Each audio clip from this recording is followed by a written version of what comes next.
नमस्कार, मैं हूं प्रवीण गौतम। दोस्तों, क्या गृह मंत्री अमित शाह पीएम मोदी को धोखा दे सकते हैं? क्या गृह मंत्री अमित शाह पीएम मोदी की कुर्सी हथिया सकते हैं?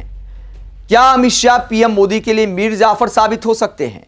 ममता बनर्जी ने आखिरकार ऐसी भविष्यवाणी क्यों की है और क्या बयान दिया है? पूरी कहानी आपको बताते हैं। पहले बात करते हैं बंगाल से लेकर त्रिपुरा तक टीएमसी और बीजेपी का टकराव आखिरकार इतना क्यों बढ़ता जा रहा है? त्रिपुरा में टीएमसी के दफ्तर पर तोड़फोड़ का पूरा मामला क्या है, जिसे लेकर ममता बनर्जी, अभिषेक बनर्जी और सागरिका घोष ने पीएम मोदी और बीजेपी को निशाने पर लिया है। पहले पश्चिम बंगाल की घटना को लेकर टकराव हुआ था, जब पश्चिम बंगाल के जलपाईगुड़ी में सांसद खगेन मुर्मू का सिर फोड़ दिया था, जिसके बाद पीएम मोदी ने ट्वीट करते हुए टीएमसी सरकार को निशाने पर लिया था। ममता सरकार में कानून व्यवस्था के हालात पर सवाल उठाए थे और यह कहा था कि हालात दयनीय हो चुके हैं, टीएमसी कार्यकर्ताओं को गुंडागर्दी करने की बजाय काम पर ध्यान देना चाहिए। पीएम मोदी ने पोस्ट किया तो ममता का जवाब भी सामने आया था। उन्होंने कहा था कि एक तरफा बात सुनकर देश के प्रधानमंत्री को इस तरह के ट्वीट नहीं करने चाहिए, उन्हें शर्म आनी चाहिए। वो कुर्सी की मर्यादा तोड़ने का काम कर रहे हैं। एक राज्य सरकार पर देश के प्रधानमंत्री इस तरह सवाल उठाएं, ये शोभा नहीं देता। ममता बनर्जी ने भी पीएम मोदी को लंबा चौड़ा जवाब दिया था। पश्चिम बंगाल में बीजेपी ने टीएमसी पर गुंडागर्दी का आरोप लगाया था, तो अब टीएमसी त्रिपुरा में बीजेपी पर गुंडागर्दी का आरोप लगा रही है, क्योंकि त्रिपुरा में टीएमसी के ऑफिस में तोड़फोड़ का मामला सामने आया है। तस्वीरें और वीडियो आपको दिखा देते हैं। किस तरह की तस्वीरें अभिषेक बनर्जी ने शेयर की हैं और बीजेपी पर आरोप लगाए हैं।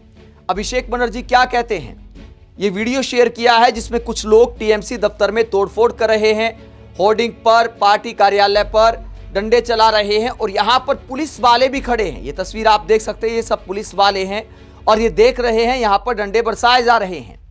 अभिषेक बनर्जी से लेकर क्या कहते हैं टीएमसी सांसद और ममता बनर्जी के भतीजे अभिषेक बनर्जी, इस पूरी घटना को लेकर बीजेपी पर क्या आरोप लगाते हैं?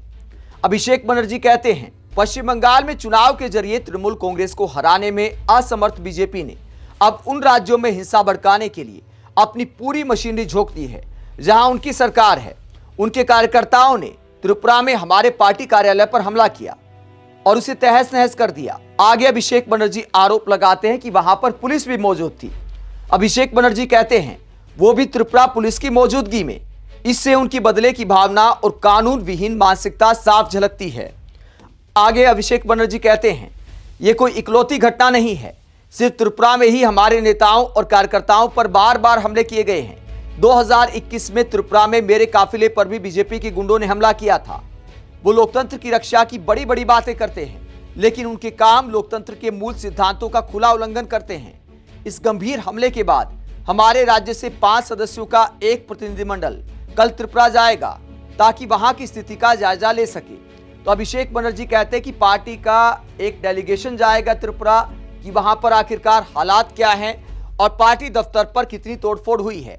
आगे अभिषेक बनर्जी कहते हैं, अपने साथियों और सहयोगियों के साथ एकजुटता दिखा सकें और इस मामले को औपचारिक रूप से राज्य प्रशासन के सामने उठा सकें, इसके लिए हम जा रहे हैं। डराने, धमकाने, हिंसा और बदले की राजनीति से हमें कभी चुप नहीं कराया जा सकता।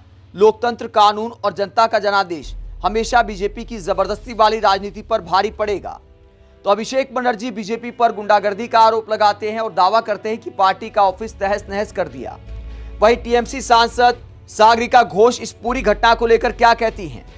त्रिपुरा में तृणमूल कांग्रेस के दफ्तर पर बीजेपी के लोगों ने हमला किया और तोड़फोड़ की। क्या नरेंद्र मोदी इस हिंसा की निंदा करेंगे? क्या मोदी उस राज्य में कानून व्यवस्था की नाकामी पर बोलेंगे जहां बीजेपी की सरकार है, या फिर मोदी पहले बीजेपी के नेता है और सिर्फ संयोगवश भारत के प्रधानमंत्री? सागरिका घोष ने सवाल इसलिए उठाया क्योंकि पश्चिम बंगाल की घटना को लेकर पीएम मोदी ने पोस्ट किया था, लेकिन जब बीजेपी शासित राज्यों में कोई घटना होती है तब पीएम मोदी खामोश रहते हैं। ये सवाल उठा रही है सागरिका घोष की बीजेपी के नेता हैं या देश के प्रधानमंत्री हैं। वहीं ममता बनर्जी ने क्या बयान दिया है? ममता बनर्जी ने यह आरोप लगाया है कि बीजेपी गुंडागर्दी कर रही है और देश के प्रधानमंत्री की कुर्सी भी खतरे में है। ममता बनर्जी आरोप लगाती है कि सब कुछ देश में अमित शाह के इशारे पर हो रहा है। चुनाव आयोग से लेकर बीजेपी कार्यकर्ताओं की गुंडागर्दी, सबके पीछे अमित शाह है और पीएम मोदी को सचेत भी करती है ममता बनर्जी। क्या आरोप लगाती हैं और क्या कहती हैं? केंद्रीय गृह मंत्री अमित शाह कार्यवाहक प्रधानमंत्री की तरह बर्ताव कर रहे हैं। प्रधानमंत्री नरेंद्र मोदी शाह पर ज्यादा भरोसा ना करें। शाह एक दिन मोदी के मीर जाफर बनेंगे। चुनाव आयोग जो कुछ भी कर रहा है वो अमित शाह के इशारे पर कर रहा है। दुख की बात यह है कि प्रधानमंत्री को यह सब पता है। तो ममता बनर्जी भविष्यवाणी करती हैं कि अमित शाह पीएम मोदी के लिए मीर जाफर साबित हो सकते हैं। मीर जाफर की आखिरकार कहानी क्या है और ममता का यह बयान क्यों दिखाता है कि अमित शाह एक दिन पीएम मोदी को धोखा दे सकते हैं। हालांकि इस बात में गंभीरता कम दिखाई देती है, फिर भी इस बयान के मायने हम आपको समझा देते हैं। मीर जाफर की आखिरकार कहानी क्या है, मीर जाफर ने कैसे धोखा दिया था और उसके बाद मीर जाफर धोखे के पर्याय बन गए, धोखे के प्रतीक बन गए। मीर जाफर बंगाल के नवाब सिराजुद्दौला का सेनापति था, लेकिन भारतीय इतिहास में उसका नाम विश्वासघात और गद्दारी के प्रतीक के रूप में जाना जाता है।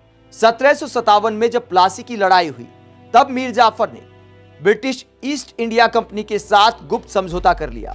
अंग्रेजों ने उससे वादा किया था कि अगर वो सिराजुद्दौला का साथ छोड़ दे तो उसे बंगाल का नवाब बना दिया जाएगा।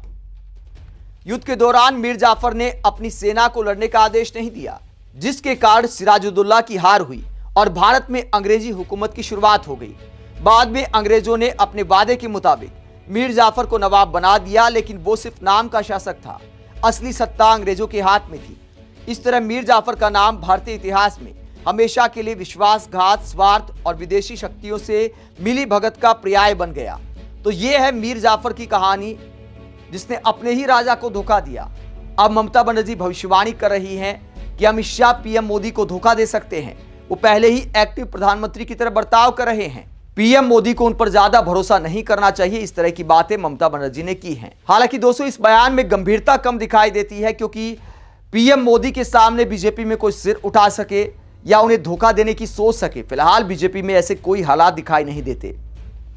वहीं हिंसा को लेकर क्या कहती हैं त्रिपुरा और उड़ीसा में हिंसा को लेकर क्या कहती है ममता बनर्जी? ममता बनर्जी कहती हैं, कटक में हालात बहुत खराब हैं। भाजपा और बजरंग दल की वजह से वहां सांप्रदायिक हिंसा हुई। भाजपा और बजरंग दल के लोग देश में नुकसान पहुंचा रहे हैं। मैंने कई सरकारें देखी हैं, लेकिन इतनी घमंडी और तानाशाह सरकार पहले कभी नहीं देखी।